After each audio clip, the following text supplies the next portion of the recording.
Alright, hello and welcome to a replay video for the Cyber Angel deck profile that just went out at the same time as this video for the March 2018 format. A little bit updated from last time, got some cards back on the ban list and got some new cards released as well, so if you want to check that out, that would be greatly appreciated as well, and if you came here from that, thank you very much. But getting into this, so our first one here is up against, I said up way too early, but we're up against ABC here, some questionable choices and some questionable plays will be made in this one, but it does show off kind of like a modified version of the Venus combo, which was actually pretty snazzy. So we're going second like the deck prefers to, and as you can see, our hand's not great. We have, downbeat Manju, which is really good, but then we have two of the shine balls in hand, which you could say isn't optimal. So we'll go ahead and let this one go here. He'll set up with an A and a B, so he'll have a Twin Twisters and a Terraforming set, so nothing major there. But obviously, if we don't get rid of the B, I don't know he has the C in hand, so we can search that, and then he has Buster, so we're going to have to play around that. So we'll go ahead and summon Manju and go ahead and downbeat him anyway, since we can resolve Venus twice here, because we do have a Dayton and Absolute Ritual in hand, so it's still good to go ahead and do the Venus stuff anyway. So we'll shuffle those back, summon her, grab another Machine Angel Ritual, or actually Absolute, and we'll go ahead and actually put the regular Machine Angel Ritual in grave for some protection here later. And we're actually going to go for Tri-Gate, and we'll go ahead, we're not going to set up Tri-Gate with the negation, because that's really only very strong whenever you resolve Venus 9 times, and this was only 6 times, so we'd have to set up a Proxy Dragon there, and it just wouldn't be super strong, you could say. So we will actually go ahead and set up the Tri-Gate for the Banish. So we'll go ahead and use that here, banishing the B, and then we'll actually go for Ningirsu here. Go ahead and set the Machine Ritual and out the Union Hanger as well, which I kind of just thought was stronger because it completely gets rid of the B. Obviously we could have negated it, but this way we just stopped it from going to grave in general, although he will have Terraforming. Now here he's not going to make Buster. If he would have just went ahead and attached a C, or summoned the C and attached a B, he would have had Buster, and he could have even gone like main phase 2 into the Clara and Rusha, or whatever the Link 1's called, and then done Buster stuff from there. So a little bit questionable there, but we'll let it go anyway. Now here I'm going to try to do stuff, I don't know why, and once he judgments, I'll realize, oh, he's really low. I can just go ahead and swing for some damage over the B there for a pretty quick game. For this one, we're up against Windwitch Dark Magician with the Magicalized Fusion. Is he running the big boy for that? No, I guess he's just running those. Okay, I mean, that's a dragon, so you can't summon it off that. So I hope he's not planning to summon it off of that. But yeah, I guess. Oh wait, no, because you have to banish that. Okay, I'm wondering what that is. Maybe was he running the? Was there something else at the end here? No. Okay, we're just gonna stop looking at that and focus on something else here. So we're up against Windwitch Dark Magician there. Not the best opening, but it will actually get a lot better for him from there. Way down here we have Venus, and no way to actually shuffle the shine balls back, but we do have the downbeat, so we can get a search off of it as well. So we're going first here, so we'll go ahead and just set up with that. We'll go ahead and resolve the get some of the shine balls out of deck so we don't draw them, so we can set up our board. So it's still not terrible there. We'll downbeat the Venus so that we can get a search and go for a Dayton.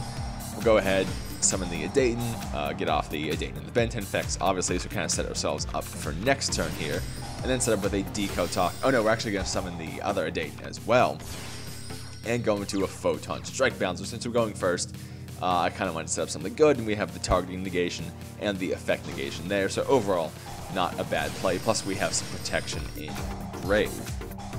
So we'll go for a modified Windwitch combo, I guess you could call it.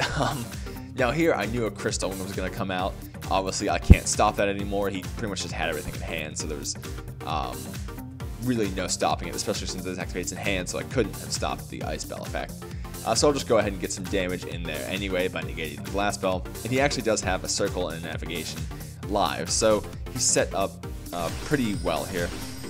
So we'll go ahead into Crystal Wing, he'll swing at Strike Bouncer, but we will banish the Machine Angel Ritual and Grave to protect it, because now, if he goes to negate with Crystal Wing, we can just go ahead and stop that with Photon Strike Bouncer. Then we'll go ahead and try to Ritual Summon here, and he'll actually use Navigation, but he's going to make the mistake of using Circle as Chain Link 2, or as Chain Link 3 here, actually, because we're gonna start a massive line of chain links here, so I'll just let it go all the way through. So he started with we activated our ritual spell, which activated a Dayton's effect, which then, because I was turn player, so then his effect on summon go through afterwards. So he uses Apprentice's Chainlink 2, Circle is Chainlink 3 targeting Decode Talker. Decode Talker will negate, attributing the Cyber Petite Angel that was right there, yes. Which will then bait out the Crystal Wing, which will then get hit by the Photon Strike Balancer. So this is all going to start resolving here. It's just kind of a mess of chain links that could have been avoided if he just made Circle Chainlink 1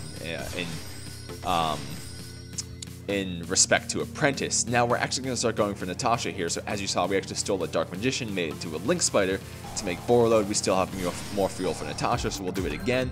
And we're actually going to stop there because we can actually just take the Crystal Wing with the Borreload instead of with Natasha again. But there, you can kind of see just the power that Natasha puts into this deck.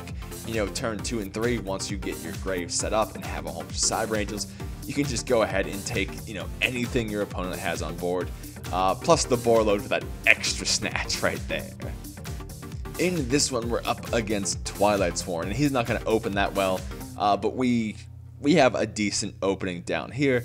And this one's actually going to be one of the crazier Venus combos, and I'm actually going to mess it up, but it's still going to end up really crazy. I actually messed it up as well because I'm running an Underclock Taker and a Proxy Dragon when I should be running 2 copies of Proxy Dragon, but we'll see that in a second. So he'll allure again. And all he's going to get set up is just a raid, and he mills grass, which was just funny to me, even though he's not running that many cards over 40. So we'll actually get the downbeat for turn, which is really good, so we'll go ahead and do that. And now starting with the Venus combo, we have the Machine Angel Ritual here, so we can tribute the Ben 10, tributes for an Dayton, go ahead and grab another copy of the Machine Angel Absolute Ritual there, grab another Dayton, so we're really set up and ready to go, which is what we'll do here. So another Machine Angel Absolute Ritual and another Dayton, so we can go ahead and resolve Venus 9 times this turn, which is going to be a little bit nutty. Now I actually messed it up here. I'm not even gonna really try to see with the right players, but I don't think I should have gone into Gaia Saber first, but I did it anyway. And because I had to resolve the first ritual without shuffling back first, my field's actually a bit clogged. So I'm kind of going through the combo as if I had one extra zone that I don't have, because that's kind of usually how it would end up. So it's going to get a bit messed up here, but we'll still go for Tri-Gate, we'll Absolute. From there, we just have to open up a zone, so we'll go into Firewall, we'll Venus one more time, we'll go into a Link Spider, and then into an Underclock Taker, and then one more, and then we'll go into another Link Spider and a Borreload, and summon out the last one from deck. Firewall, bounce back the one Proxy Dragon we have, and set up the Co-Link Tri-Gate with a Proxy Dragon, a Firewall Dragon, and a Borreload Dragon. So we went all in there. Even though we messed it up, it actually could have been more efficient than that. We still ended on this monster of a field here. So we'll obviously go ahead and banish with Tri-Gate. If we, ran the second proxy, like I showed in the deck profile, we would still have the Firewall bounce, we'd still have the steal off this, we'd still have the negate. So it was looking pretty good overall there. For this one, we're up against Blue Eyes here, and you can see there's a questionable choice in the Beacon of Light, but that's actually going to become relevant later in the game. And as you can see down here, we didn't open Super Stellar, you could say. We have a search there, but we have a dead actually, no, we can search something out for the transmodify, so it's not terrible.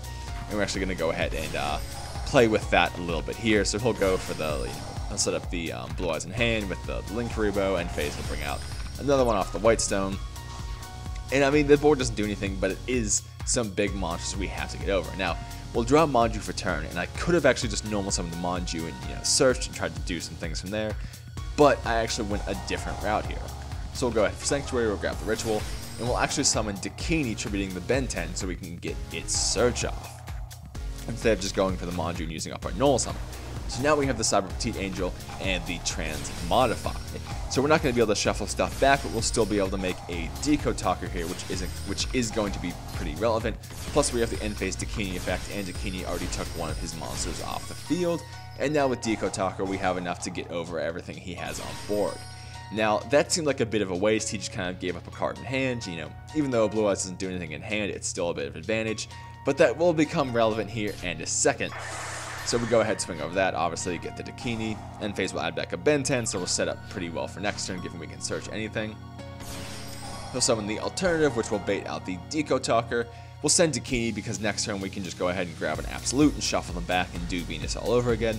So that's why we tribute the Dakini there. But he has this Beacon of White, which he needs 3 or more Blue Eyes monsters in his graveyard to resolve it. And he actually has 4 in his graveyard. And that will actually let him attack up to the number of Blue Eyes monsters in the grave. So that's the summon off of the Blue Eyes, the Dragon Spirit of White, was actually relevant because it means I can't protect the Venus with this Machine Angel Ritual here because it'll have 3 attacks, so I can't just, you know, let him destroy the Deco Talker and then save the Venus. So that's actually relevant in the weirdest way. So it'll take us down pretty far there, but he doesn't have anything on board. Now, we could have won even if we didn't top deck the Preparation of Rites, but we top decked the Preparation of Rites, and as you can see there with Ritual Sanctuary, we just went ahead and brought back Venus anyway. And here we have a perfect setup to go ahead and just start specialing out some balls from our deck.